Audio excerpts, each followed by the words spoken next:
Vice President and Chief Customer Officer for Consumers Energy, and I believe today he's actually dressed as an energy executive. I was wondering if Brian was going to wear a costume, but no, he is dressed as an energy executive. Brian Rich, welcome to the show. I'm in role, I guess. Yes. Brian Good morning, Rich. guys. Yes, Brian Rich. Good morning, guys. Energy executive. Thrilled to be back. I hope it's okay that I'm in costume. I think you look great. Thank you. Do you have the handicap to match that outfit? No. Okay. I don't. That's the No, point of well, holiday. actually, I don't know. The U.S. has lost so bad in That's the last few Ryder Cups right. that maybe I do. Well, I think people have turned their furnaces on finally. Oh, yes. It was cold this morning, yeah. Mm-hmm. But I think last week they had their air conditioners on, or so. What does that do? Let me ask you, what does that do to the grid when we got 70 2 days before and then we wake up, it's 20 below the next day? It's crazy in Michigan. It's these big swings. I mean, Yeah. but our teams plan for it. I mean, we have meteorology technology, so people see it coming.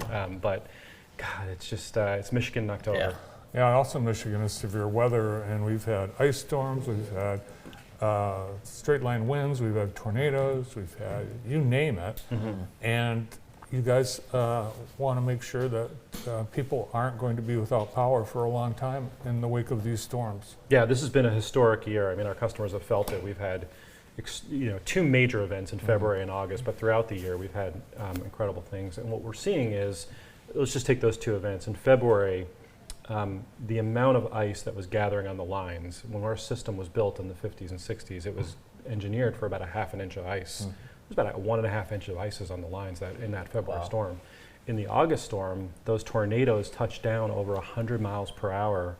Our system is built for 40 mile per hour winds because in the 60s and 70s, that's what we were seeing as kind of peak events. So we have to relook at the entire system. I know you had my peer on, Tanya Berry, a couple weeks ago. Was that the first time you had Tanya on? She was on via Zoom before, but the first time in person. I was worried when you had her on because she's more dynamic than I am, and I just wasn't sure if I would be invited back. But she told you about all the things that her incredible engineering team is doing, got a lot of work to do, but we got good plans. And you've been selected by the U.S. Department of Energy for $100 million reliability upgrades. $100 million. $100 This is the new piece of news, yeah. So take that roadmap that Tanya came on to talk about and all these investments we're making in the electric infrastructure, and then layer onto that this $100 million grant that we got from the federal government. This may or may not surprise you guys, but that was not a one-page application. I'm sure not.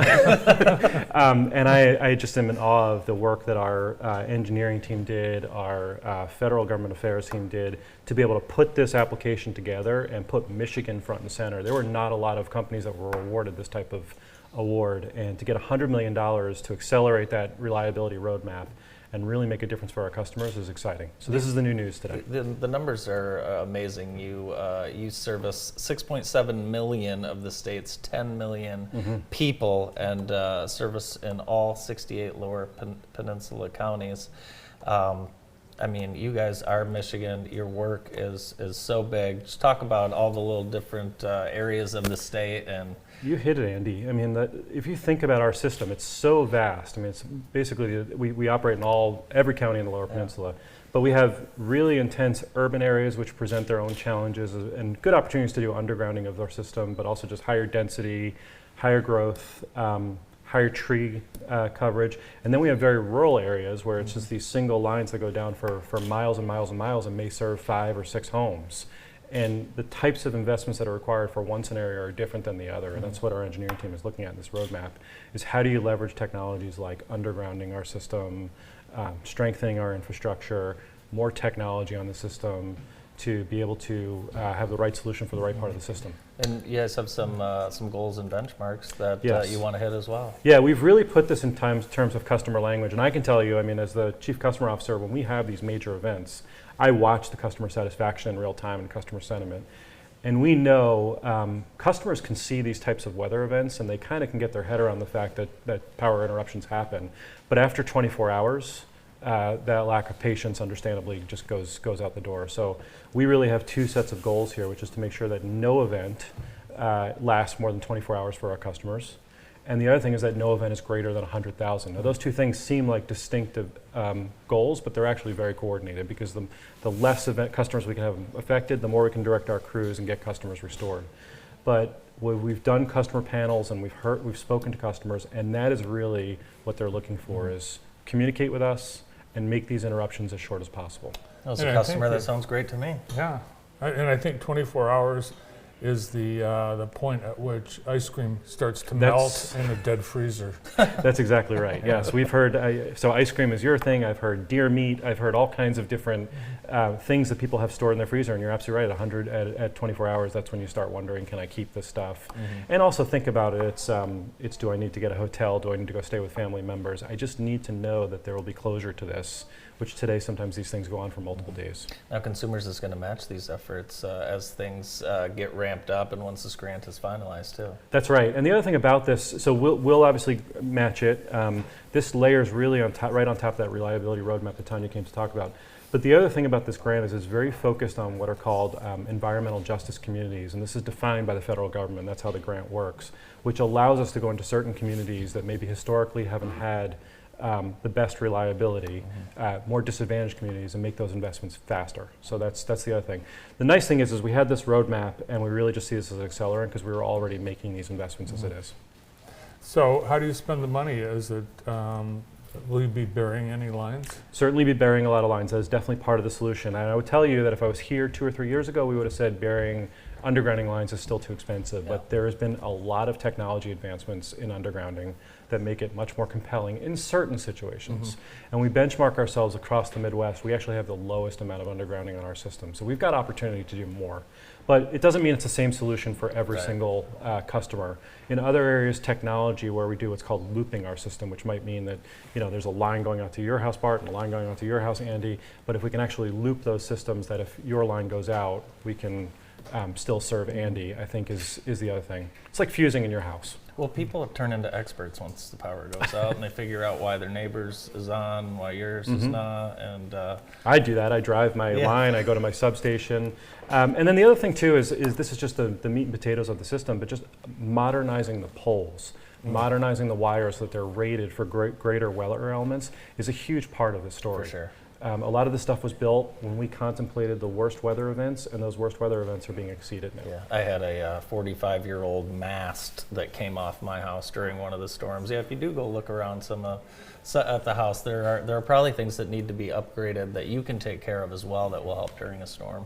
That's right. And through all that, the number one cause is still trees. Yes. So we continue to accelerate what we call our forestry and tree trimming and making sure that we can clear those right away so our crews can get into the systems. That February storm, our crews spent like the first day and a half clearing branches before they could Right. actually start restoring customers. Yeah, and a lot of that work in the pitch black too. That's right. Not easy. That the number one cause is trees, and you use trees to build the poles that carry the lines. What a virtuous circle. Is that right, Bart? We call that supply chain expertise. Remember you're going to deliver video programming to the electrical wire a long time ago? Bring that back. JTV all the Yeah. time, all JTV all That- the time. That's right. actually, Did I you add remember that another was wire? something you guys were working on. Talking about broadband on the Yeah. system. Yeah. All right, so colder weather means we're using our furnaces, and the utility bill, people are going to see the cold weather reflected in the cost of energy. And it's obviously a struggle for some. What resources are available for people that worry about? Yeah. Well, everybody should be aware of how much they're spending. And let me give you the good news first. If we were sitting here a year ago, I would have told you about the historically high natural gas prices that were happening nationwide, globally, because of the crisis in Europe. As we sit here today, gas prices are much lower going into this winter than they were a year ago. So our customers will benefit from that dramatically. That's a big piece of your energy bill. It's just that gas that we have to procure. But ultimately, customers need to know that if they need help paying their bills, there is assistance. Call 211. It is the best service. Our friends at the United Way here in Jackson County are a big engine behind that. But they can direct customers to the right assistance for them.